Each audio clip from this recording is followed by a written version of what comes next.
Assalamualaikum warahmatullahi wabarakatuh. Halo semuanya, salam sejahtera.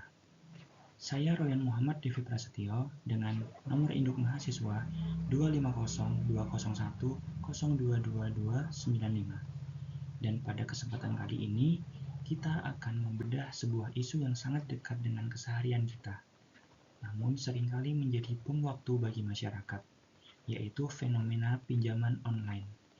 Saat ini pinjol bukan lagi sekedar inovasi finansial, melainkan tantangan sosial yang sangat serius.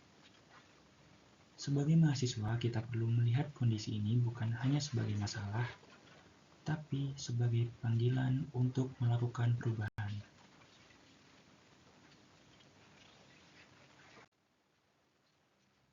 Sebelum kita masuk ke solusi, mari kita lihat kondisi lapangan. Mengapa isu ini begitu mendesak untuk dibahas? Silakan perhatikan angka ini. 80 triliun rupiah. Itulah jumlah pinjaman yang berputar di masyarakat per awal tahun ini. Yang lebih memprihatinkan, korban terbesarnya adalah generasi kita sendiri. Lebih dari 45% pengguna adalah milenial dan 41%-nya adalah Gen Z. Mengapa? Karena kita sangat mahir teknologi, namun seringkali buta akan manajemen risiko keuangan. Kita adalah target pasar utama, sekaligus kelompok yang paling rentan.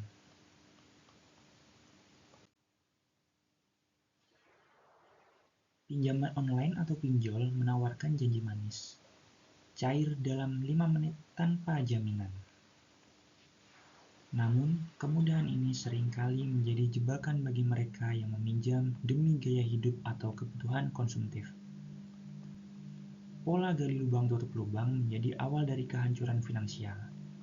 Banyak masyarakat, termasuk rekan-rekan mahasiswa kita, terjerat karena tidak mampu membedakan mana kebutuhan mendesak dan mana keinginan sesaat.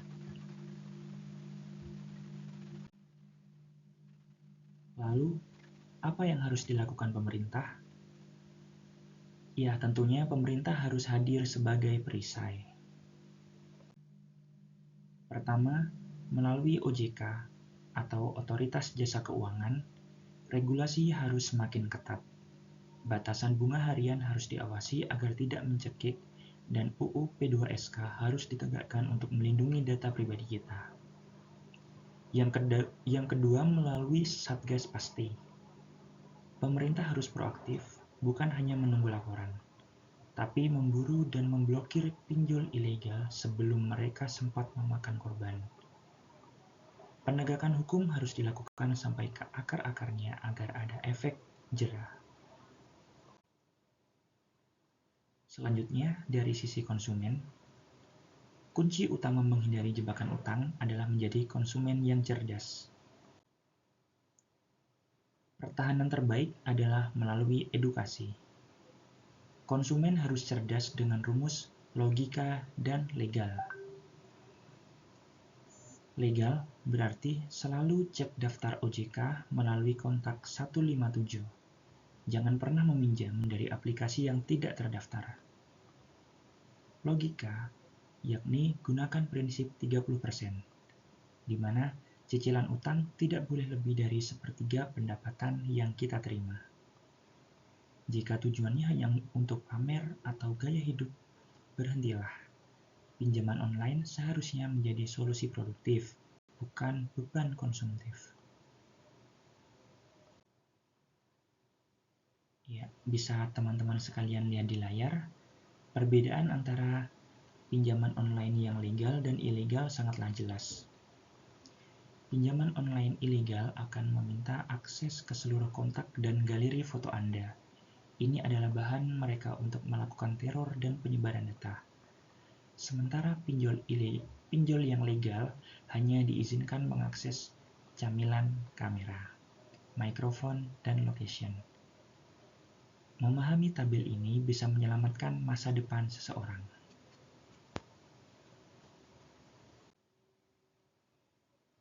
Nah, sampai pada poin terpenting, apa peran kita sebagai mahasiswa?